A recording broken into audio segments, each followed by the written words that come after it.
get a lot of problems like mga what they call trigger fingers or tenosynovitis.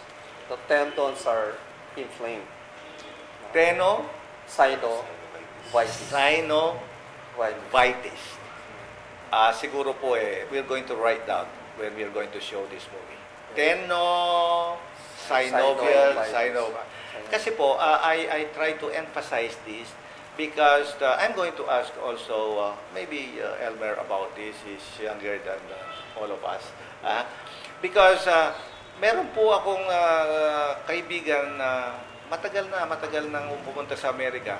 Nung pagbalik po niya, sabi niya sa akin alam mo Ben, mukhang itong mga Pilipino ngayon they are very religious. Because wherever I go, I'll see them that they are bending and they are as if they're praying.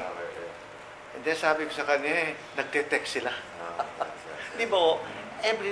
Biskin na sino pang makikita nyo, nakaganon po nagte-text Now, the point that I'm going to ask you is there any possibility or is there any prevention if there is going to be a synovial itis that you mentioned as far as texting is concerned?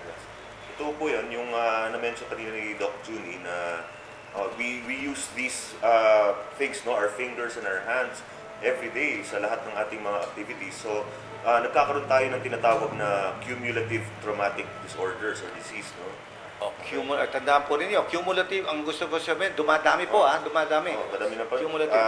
Cumulative, ibig sabihin, pag ginamit mo yan, i-rest mo lang sandali, tapos gagamitin mo naman tomorrow, tapos the following day.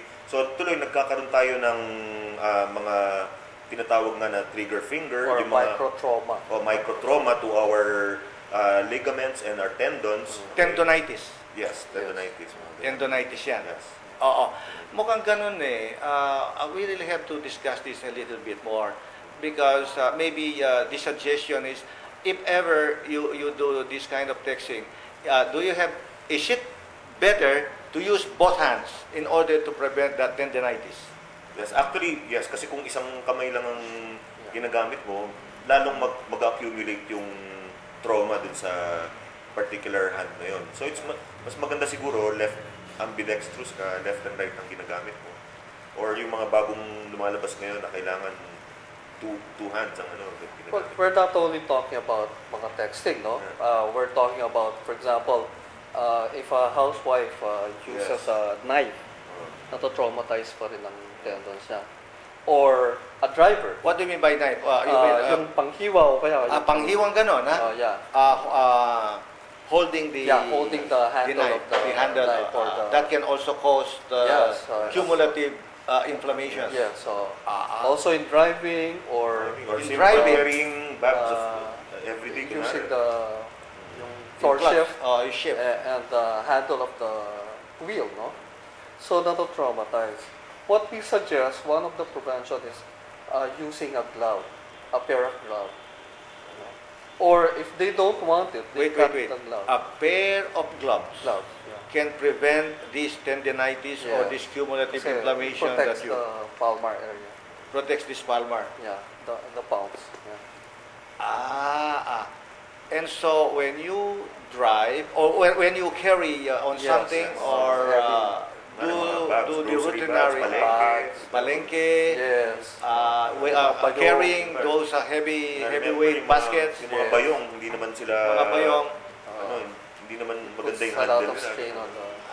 I think this is something that has to be learned by many of our female about our yung mga babae po na pumupunta doon sa palengke, Yes. Try to look into this. Kung mabigat, try to wear a gloves to prevent any injury to your hands. Kasi po, sabi nga nila, Junie at saka si Ernie, kailangan po natin ito Ito po pinaka-importante po. Kanya meron din sila ng rito, yung finger exercise. Kapag po may problema tayo diyan punta po kayo rito, at least we can rehabilitate your finger problems. Now, let's go back again to the texting. because it's so important to these people. Now, Ernie, you mentioned that better when you text, you use both. Both hands, yeah. Both hands. Or you use one and then you use another. In order to really prevent tendinitis of the Yung iba po kasi of may the- tinatawag na trigger finger. Trigger na yung ano. trigger finger. No? Kasi po maybe sooner or later, because of the rampant use of these cellulars, we might start seeing all these finger tendinitis that our good guest we're talking about. Pero wala pa ngayon, ano? Wala pa. I see a few. Siguro po, Yeah. once in a while. Oo. Kasi meron din akong nabasa dito sa dito sa Asia, no, na marami din silang survey nila, marami din tendinitis that now what treatment regarding this tendinitis, what can we do about it if ever? Let's talk about texting. Well, we have, aside from giving them anti-inflammatory meds, no, we also have modalities like yung paraffin wax bath, no, na kung saan namin binababad yung Kandila. parang kandila.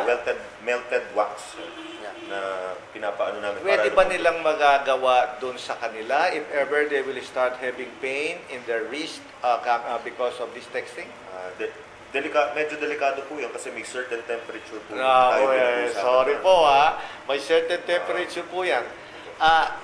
Well, I keep on mentioning about this because sooner or later, we're going to have this kind of problem in our hands, in our wrist.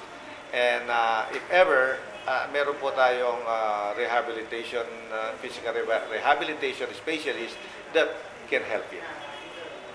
Yun po, again, I can say that this is a very, very interesting topic. And don't go away po. We're going to be with you for a certain length of time. And before that, let us have our sponsors po. Ito po yung Cooley products. Cooley po, let's be cool. Cooley. Ito po ang classic taste of cool beverages. Ang mga anak po natin, the kids, has always loved. Naku, gustong-gusto po itong Cooley nga ito Cooley products are now open for franchising po. Kapag gusto po ninyong magkaroon ng Cooley product po, just call on 322-5166, 892-5087. Or visit po. Bisitahin ninyo para diretsyo na. Yung sa branch po nila sa 4-3 Arayat Street, Diamond Subdivision, dito po sa Angeles City. Ito po ang mga Cooley products natin. Well, more sponsors, dyan po kayo. We're going to be back.